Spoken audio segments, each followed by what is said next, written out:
31শে আগস্টের মধ্যে আফগানিস্তান থেকে মার্কিন সেনা প্রত্যাহারের ঘোষণা বাইডেনের। দেশটির বিভিন্ন অঞ্চল তালেবান দখলমুক্ত করতে সক্রিয় আফগান সেনারা। আন্তর্জাতিক বাজারে জ্বালানি তেলের দাম 6 বছরের মধ্যে সর্বোচ্চ। তেল উৎপাদনের কোটা নিয়ে সৌদি আরব ও সংযুক্ত আরব আমিরাতের দ্বন্দ্ব। এবং সংঘাতময় মালির বুকে পুরুষের পাশাপাশি কাঁধে কাঁধ মিলিয়ে কাজ করছে বাংলাদেশ সেনাবাহিনীর নারী সদস্যরা। অংশ নিচ্ছেন সামাজিক নানা কর্মসূচিতে।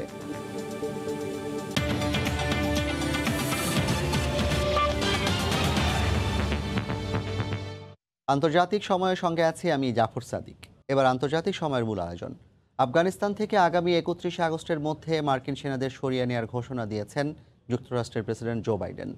এদিকে আফগানিস্তানের লোগার প্রদেশে বিমান হামলায় 4 তালেবান নিহত হয়েছেন। বাদগিজ প্রদেশের রাজধানী তালেবান দখলমুক্ত করেছে আফগান সেনারা।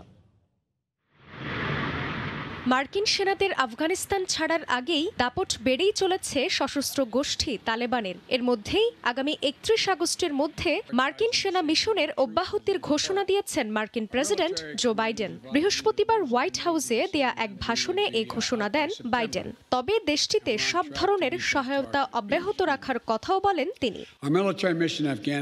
আমার আত্মবিশ্বাস আফগান সেনারা তালেবানের হাত থেকে আফগানিস্তানকে রক্ষা করতে পারবে। একটি স্থিতিশীল দেশ গঠনে সব ধরনের মানবিক সহায়তা দিয়ে যাবে যুক্তরাষ্ট্র, কিন্তু আমি সেখানে যুক্তরাষ্ট্রের আর কোনো প্রজন্মকে পাঠিয়ে বিপদের সম্মুখীন হতে দিতে পারি না। কর্তৃপক্ষ এমনকি তালেবান বেশ কয়েকটি এলাকা দখলে নেয় দেশটির লাগমান সহ বিভিন্ন প্রদেশেও সেনা মোতায়েন জোরদার করা হয়েছে। এদিকে বিদেশি সেনা প্রত্যাহার করে নিলেও বিভিন্ন সহায়তা অব্যাহত থাকবে বলেও জানিয়েছে আন্তর্জাতিক সম্প্রদায়। এটা ঠিক যে তালেবানদের দৌরত্ব আফগানিস্তানের কিছু অঞ্চলে দিন দিন বাড়ছে। তার মানে এই না যে পুরো দেশই তাদের দখলে। আমাদের পক্ষ থেকে আফগানিস্তানের জন্য মানবিক সহযোগিতার চেষ্টা থাকবে। তালেবান আক্রমণে আফগানিস্তানে শঙ্কা বাড়ছেই। আমরা অবশ্যই আমাদের জায়গা থেকে সহযোগিতা অব্যাহত রাখব। বিদেশি সেনারা প্রত্যাহারের সময়ের আগেই চলে যেতে থাকায় নিরাপত্তার ভার পুরোপুরি এখন আফগান সেনাদের ওপর। আর গেল কয়েক সপ্তাহে তালেবান আগ্রাসন বাড়তে থাকায় তাদের প্রতিহতে তৎপরতা বাড়িয়েছে দেশটির নিরাপত্তা বাহিনী। জান্নাতুল সাদিয়া, সময় সংবাদ। সময় আরও থাকছে। প্রধানমন্ত্রীর নতুন কোভিড নীতি নিয়ে মতভেদ ব্রিটিশ সরকারে। বিধিনিষেধ তুলে নিলে পরিস্থিতি বিপজ্জনক হওয়ার শঙ্কা বিজ্ঞানীদের।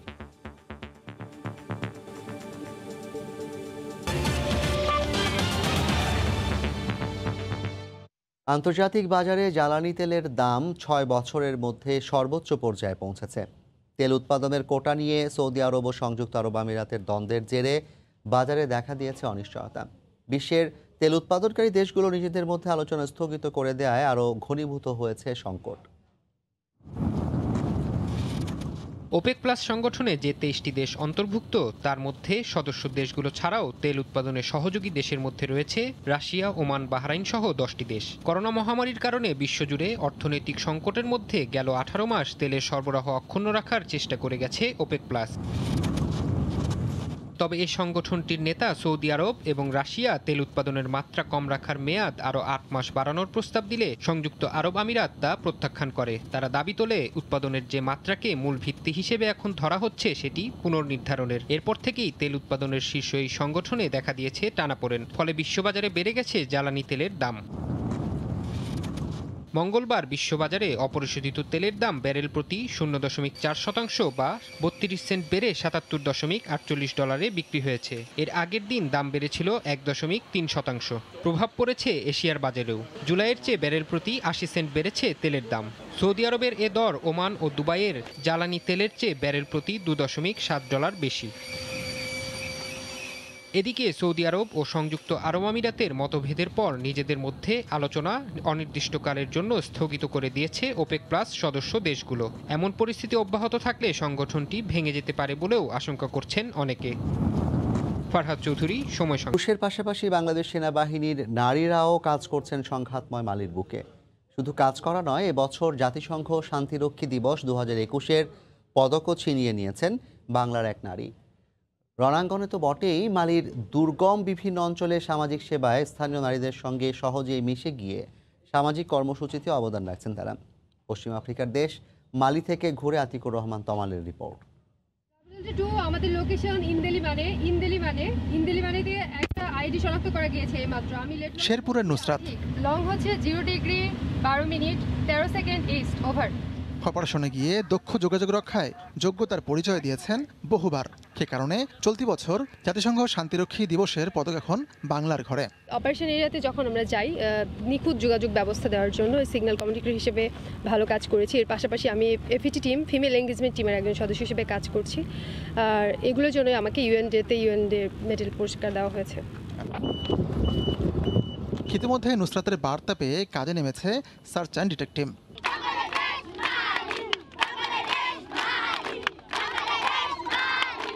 শরীরে বুলেটপ্রুফ জ্যাকেটের সাথে সব কাজ একই সাথে করছি। বিভিন্ন প্রজেক্টে আমরা যাচ্ছি, আমি সহ আমাদের মহিলা সৈনিক যারা আছে তারা সবাই আমরা প্রজেক্টে যাচ্ছি। সামাজিক কর্মসূচিতেও স্থানীয় নারীরা বাংলার নারীদের আপন ভাবেন সহজেই। তাদেরকে আমরা এখানে দিক নির্দেশক হিসাবে কাজ করি, অনুপ্রেরণার কাজ করি এবং তাদেরকে অবশ্যই হিউম্যান রাইটস, মহিলাদের যে অধিকারগুলো আছে সেই বিষয়গুলোতে তাদেরকে জানাই। জাতিসংঘের নীতি অনুযায়ী শান্তি মিশনে মোট জনবলের মধ্যে নারীদের অংশগ্রহণ হতে হয় ন্যূনতম 8 ভাগ। বাংলাদেশ সেনাবাহিনী পর্যায়ক্রমে সেই লক্ষ্যে কাজ করছে। প্রত্যেকটি মিশনেই এখন ফিমেল কন্টিনজেন্টের পার্টিসিপেন্টসরা আছে। আপনারা লক্ষ্য করবেন যে তারা বিভিন্ন জায়গায় তাদের যে ক্লাসিক রোলটা আছে, যে এই জায়গাগুলিতে পুরুষ শান্তিরক্ষীরা তাদের কাছে পৌঁছাতে পারে না, খুব সহজেই আমাদের যে মহিলা শান্তিরক্ষী আছেন তারা তাদের কাছে পৌঁছে যান। মালি মিশনের কর্তা ব্যক্তিরা বাংলা নারীদের এমন পারদর্শিতায় মুগ্ধ। বাংলাদেশ সেনাবাহিনীর নারী সদস্যরা কর্মদক্ষতায় আন্তর্জাতিক মানের। তারা যথেষ্ট যোগ্যতার স্বাক্ষর রাখছেন এই মিশনে। শুধু তাই নয়, রণাঙ্গন ছাড়াও তারা সামাজিক নানা কর্মসূচিতেও পারদর্শী।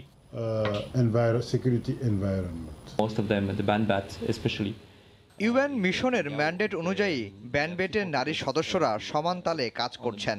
একজন তো এবছর পদকও পেয়েছেন। আমরা তাদের কাজে মুগ্ধ। শুধু নারী বলেই বাড়তি সুবিধা বা নারী বলেই ভিন্ন দৃষ্টিভঙ্গির সুযোগ যে নেই, সেই সময় যে বহু আগেই পেরিয়েছেন বাংলার নারীরা, তা আবারও চোখে আঙ্গুল দিয়ে দেখায় মালিতে কর্মরত বাংলার শান্তি মিশন। আতিকুর রহমান তমাল, সময় সংবাদ, মালি। চলতি মাস থেকেই করোনা মহামারীর সব বিধিনিষেধ তুলে দিয়ে মুক্ত জীবনে ফেরার আশা দেখিয়েছিলেন যুক্তরাজ্যের প্রধানমন্ত্রী বরিস জনসন। তবে তার এ নীতি নিয়ে শঙ্কায় আছেন খোদ তার উপদেষ্টা হিসেবে কাজ করা বিজ্ঞানীরা। জনসনের নতুন কোভিড নীতিকে বিপজ্জনক হিসেবে আখ্যা দিয়েছেন তারা। 19 জুলাই থেকে ইংল্যান্ডে সব বিধিনিষেধ তুলে নেয়ার ঘোষণা গত সোমবারই দিয়েছেন জনসন। কিন্তু বেশ কয়েকজন বিজ্ঞানী তার এই নতুন কোভিড নীতিকে দেশটির জন্য বিপজ্জনক এবং অপরিপক্ক সিদ্ধান্ত বলে মনে করছেন। বিশ্বে টিকাদানের দিক থেকে শীর্ষে থাকা দেশগুলোর অন্যতম হলেও ব্রিটেনে সংক্রমণের নতুন ঢেউ শুরু হয়েছে। এরই মধ্যে বৃহস্পতিবার ইম্পেরিয়াল কলেজ লন্ডনের একটি গবেষণায় দেখা গেছে জুনের শুরু থেকে এক মাসেই দেশটিতে করোনা সংক্রমণ বেড়েছে 4 গুণ। গবেষণাটিতে আরও বলা হয়, করোনার ডেল্টা ধরন দ্রুত ছড়াতে থাকায় সংক্রমণের যে ঢেউ শুরু হয়েছে তাতে প্রতি 6 দিনেই শনাক্তের সংখ্যা দ্বিগুণ হবে। এমন পরিস্থিতিতে নতুন করে লকডাউন না দিয়ে প্রধানমন্ত্রী জনসন পুরোদমে চালু করে দিতে চলেছেন দেশের অর্থনীতি। কোভিডকে জীবনের অংশ হিসেবে মেনে নিয়েই দেশকে ফেরাতে চাইছেন স্বাভাবিক গতিতে। মুক্ত জীবনে ফেরার এ দিনটিকে বলা হচ্ছে ফ্রিডম ডে। এদিকে প্রধানমন্ত্রী আবারও একটি ভুল সিদ্ধান্ত নিতে চলেছেন বলে মনে করছেন স্বাস্থ্যবিজ্ঞানীরা। তবে জনসন সরকার বলছে, দৈনিক সংক্রমণ লাখের ঘরে পৌঁছালেও স্বাস্থ্য, শিক্ষা ও অর্থনৈতিক অগ্রগতি বিবেচনা করে সাধারণ জীবনে ফিরে যাওয়াটা এখন প্রয়োজন। ফরহাদ চৌধুরী, সময় সংবাদ। মহামারী করোনা প্রতিরোধে যুগান্তকারী এক স্প্রে আবিষ্কার করেছেন বাংলাদেশি বংশোদ্ভূত ব্রিটিশ বিজ্ঞানী সাদিয়া খানম। ভল্টিক নামের এই জীবাণুনাশক সব ধরনের ভাইরাস, ব্যাকটেরিয়া, ফাঙ্গাস ও অন্যান্য অণুজীব শতভাগ ধ্বংস করতে সক্ষম বলে জানিয়েছে ব্রিটিশ গণমাধ্যম। 1.5 বছর ধরে গবেষণার পর এই জীবাণুনাশক তিনি তৈরি করেছেন। পুরো পৃথিবী যখন করোনা ভাইরাসের আঘাতে দিশেহারা, তখন নিজের পিএইচডি স্থগিত রেখে উত্তর পশ্চিম ইংল্যান্ডে বাবার ছোট রেস্তোরাঁয় ভাইরাসটি নিয়ে গবেষণা শুরু করেন তিনি। প্রায় 18 মাসের চেষ্টায় অবশেষে একটি জীবাণুনাশক তৈরি করেন বাংলাদেশি বংশোদ্ভূত ব্রিটিশ বিজ্ঞানী সাদিয়া খানম। নাম দেন ভল্টিক। জীবাণুনাশকটি যে কোনো বস্তুর উপর স্প্রে করলে 14 দিন পর্যন্ত জীবাণুমুক্ত থাকবে সেটি। কোভিড মহামারী মোকাবিলায় এই উদ্ভাবনকে বড় ধরনের আবিষ্কার হিসেবে গণ্য করা হচ্ছে। যুক্তরাজ্যের জাতীয় স্বাস্থ্য সংস্থা NHS সহ বিভিন্ন কর্তৃপক্ষ পরীক্ষা নিরীক্ষার পর এটিকে অনুমোদনও দিয়েছে। চামড়া, কাঠ, লোহা, কাপড় থেকে শুরু করে যে কোনো কিছুর ওপর এই স্প্রে প্রয়োগ করলে টানা 2 সপ্তাহ যে কোনো জীবাণু থেকে সুরক্ষা দেবে। বাজারে যেসব জীবাণুনাশক পাওয়া যায় তার অধিকাংশই খুব বেশি সময় সুরক্ষা দিতে না পারলেও সাদিয়া খানমের দাবি তার তৈরি স্প্রে সবচেয়ে বেশি কার্যকর। তিনি আরও জানান, ভল্টিক মোটেও বিষাক্ত নয়, যার ফলে সহজেই হাসপাতালেও ব্যবহার করা যাবে এটি। এরই মধ্যে 13টি দেশ থেকে ভল্টিক নামের এই জীবাণুনাশকটির 1 কোটি অর্ডার পেয়েছেন বাংলাদেশি বংশোদ্ভূত এ ব্রিটিশ বিজ্ঞানী। ফরহাদ চৌধুরী, সময় সংবাদ। আন্তর্জাতিক সময় আরও থাকছে। ৪৯তম জন্মদিনে ভক্তদের ভালোবাসায় সিক্ত মহারাজ সৌরভ গাঙ্গুলি। বাড়ির সামনে শুভাকাঙ্ক্ষীদের ভিড়, বাসায় গিয়ে শুভেচ্ছা জানিয়েছেন মমতা বন্দ্যোপাধ্যায়ও। লকডাউনের কারণে চরম দুর্ভিক্ষের মুখোমুখি হতে যাওয়া উত্তর কোরিয়াকে করোনা ভ্যাকসিন দেওয়ার প্রস্তাব দিয়েছে রাশিয়া, তবে এই প্রস্তাবও প্রত্যাখ্যান করেছে পিয়ংইয়ং। সম্প্রতি করোনার সংক্রমণ বেড়ে যাওয়ায় কঠোর অবস্থা জারি করে উত্তর কোরিয়া সরকার। সীমান্ত বন্ধ থাকায় চীনের সাথে বাণিজ্য বন্ধ হয়ে গেছে দেশটির, ফলে খাদ্য, সার ও জ্বালানির জন্য চীনের উপর নির্ভর করা উত্তর কোরিয়ায় চরম খাদ্য সংকট দেখা দিয়েছে। এ অবস্থায় বুধবার রাশিয়ার পররাষ্ট্রমন্ত্রী উত্তর কোরিয়াকে টিকা পাঠানোর প্রস্তাব দিলেও তা গ্রহণ করেনি দেশটি। কোনো করোনা রোগী না থাকায় কারো কাছ থেকেই টিকা নেবে না বলে জানিয়েছে উত্তর কোরিয়া কর্তৃপক্ষ।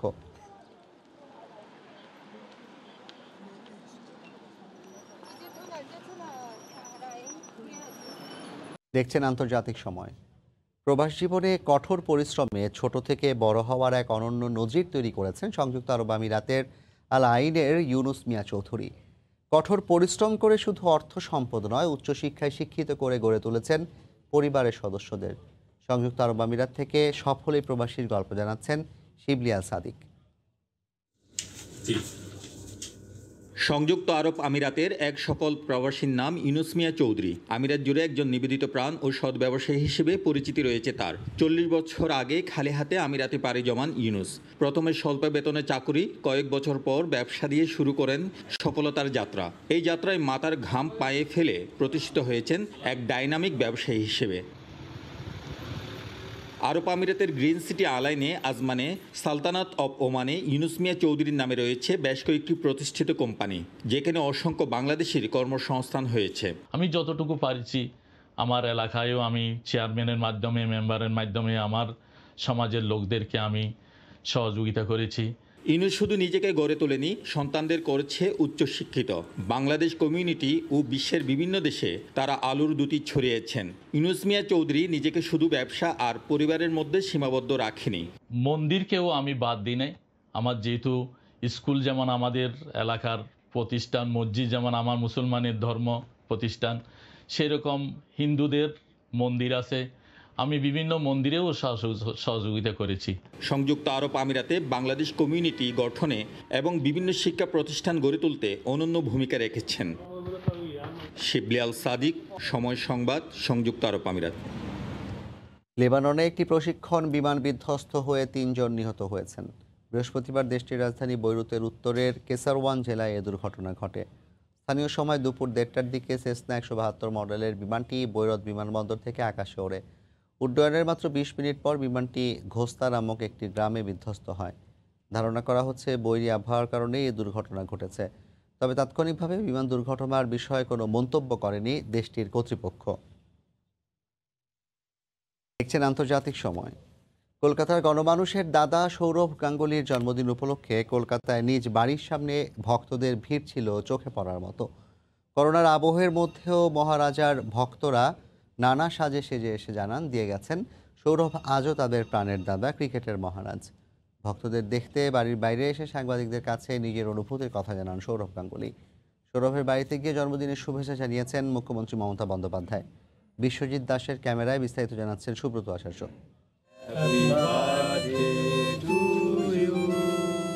দক্ষিণ কলকাতার বেহালায় 2/6 বীরেন রাই রোডের মা মঙ্গলচণ্ডী ভবনের বাসিন্দা ভারতীয় ক্রিকেটের সাবেক অধিনায়ক ও বর্তমান বিসিসিআই প্রেসিডেন্ট সৌরভ গাঙ্গুলি।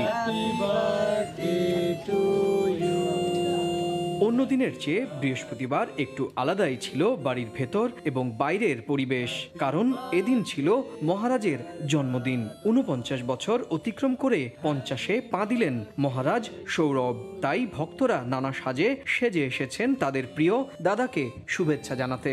কেউ বাজাচ্ছেন মাউথ অর্গান, কেউ আবার বুকে আর পিঠে এঁকেছেন ট্যাটু। আমরা 2018 সাল থেকে সবসময় দাদার কাছে আসার চেষ্টা করি এবং দাদার হাতে কিছু গিফট তুলে দিই। প্রতি বছর আমরা দাদার জন্মদিনে এবং সচিনের জন্মদিনে আমরা একটা করে রক্তদান শিবির করি। প্রতি বছরই জন্মদিনে বাড়ির ভেতর ছোট্ট আয়োজন হয়, মিডিয়া কর্মীদেরও জানানো হয় আমন্ত্রণ। তবে করোনা মহামারীর কারণে এবার নেই কোনো আয়োজন। জন্মদিনের প্রসঙ্গ এড়িয়ে চলে আসে কোপা ইউরো প্রসঙ্গ। জানালেন তার ফেভারিট দল ব্রাজিল হলেও প্রিয় খেলোয়াড় আর্জেন্টিনার মারাদোনাই। After 55 years, England are in a Euro final and they look a good team. Brazil, Argentina, so it's one of the biggest rivalries in sport. আমি ব্রাজিল সাপোর্টার, মারাদোনা ফ্যান। 1972 সালের এই দিনে কলকাতায় জন্মগ্রহণ করেন মহারাজ। আপাতত বিসিসিআর প্রেসিডেন্ট হিসেবে দায়িত্ব পালন করলেও ভবিষ্যতের রাজনীতিতে আসবেন কিনা তা নিয়ে রয়েছে নানা গুঞ্জন। সুব্রত আচার্য, সময় সংবাদ, পশ্চিমবঙ্গ, ভারত। দেখছেন আন্তর্জাতিক সময়। বিশ্বের বৃহত্তম বালির প্রাসাদ তৈরি করেছে ডেনমার্ক। দেশটির এক শিল্পীর তৈরি 69 ফুটেরও বেশি লম্বা প্রাসাদটি এরই মধ্যস্থান পেয়েছে গিনেস বুক অফ ওয়ার্ল্ড রেকর্ডসে। পিরামিডের আদলে তৈরি প্রাসাদটি দেখতে মানুষ ভিড় করছেন। ডেনমার্কের উপকূলবর্তী ছোট্ট শহর ব্লোকহুজে মিশরের পিরামিডের আদলে তৈরি হয়েছে প্রাসাদটি। এটি তৈরিতে প্রায় 5000 টন বালি ব্যবহার করা হয়েছে। সেই সঙ্গে এতে আছে করোনা ভাইরাস প্রতিরোধের নানা সতর্কবার্তা। বালির এই প্রাসাদটি তৈরি করেছেন ডাচ শিল্পী উইলফ্রেড স্টিজগার। বিশ্বের সেরা 30 জন ভাস্করও এ কাজে তাকে সহযোগিতা করেছেন। এর উচ্চতা 21.16 মিটার, আগের প্রাসাদের চেয়ে 3 মিটার বেশি। সারা বিশ্বে করোনা মহামারীর দাপটের বিষয়টিকে এ প্রাসাদের মাধ্যমে প্রতীকী রূপে উপস্থাপন করেছেন শিল্পীরা। এ কারণে প্রাসাদটির শীর্ষে ভাইরাসের আদলে তৈরি একটি মুকুট রয়েছে। করোনা ভাইরাসকে প্রাসাদের উপরে বসানো হয়েছে, একে একটি মুকুটও দেওয়া হয়েছে। এর মাধ্যমে বোঝানো হয়েছে করোনা আমাদের জীবনকে নিয়ন্ত্রণ করছে। এটি আমাদের বলে দিচ্ছে আমরা কি করব বা কি করব না। এটি আমাদের পরিবার থেকে দূরে থাকতে বাধ্য করছে, সুন্দর জায়গায় ভ্রমণ করতে দিচ্ছে না। শরৎ ও শীতের বাতাস থেকে এই প্রাসাদের সুরক্ষায় বালিতে 10% কাদামাটি ও আঠার স্তর দেয়া হয়েছে। শিল্পীরা আশা করছেন আগামী ফেব্রুয়ারি বা মার্চে ভারী তুষারপাতের আগ পর্যন্ত এই প্রাসাদটি টিকে থাকবে। ফরহাদ চৌধুরী, সময় সংবাদ। জানিয়ে দিচ্ছি আন্তর্জাতিক সময়ের শিরোনামগুলো। 31 আগস্টের মধ্যে আফগানিস্তান থেকে মার্কিন সেনা প্রত্যাহারের ঘোষণা বাইডেনের। দেশটির বিভিন্ন অঞ্চল তালেবান দখলমুক্ত করতে সক্রিয় আফগান সেনারা। আন্তর্জাতিক বাজারে জ্বালানি তেলের দাম 6 বছরের মধ্যে সর্বোচ্চ। তেল উৎপাদনের কোটা নিয়ে সৌদি আরব ও সংযুক্ত আরব আমিরাতের মধ্যে দ্বন্দ্ব। এই ছিল আন্তর্জাতিক সময়ের সঙ্গে থাকুন সময়।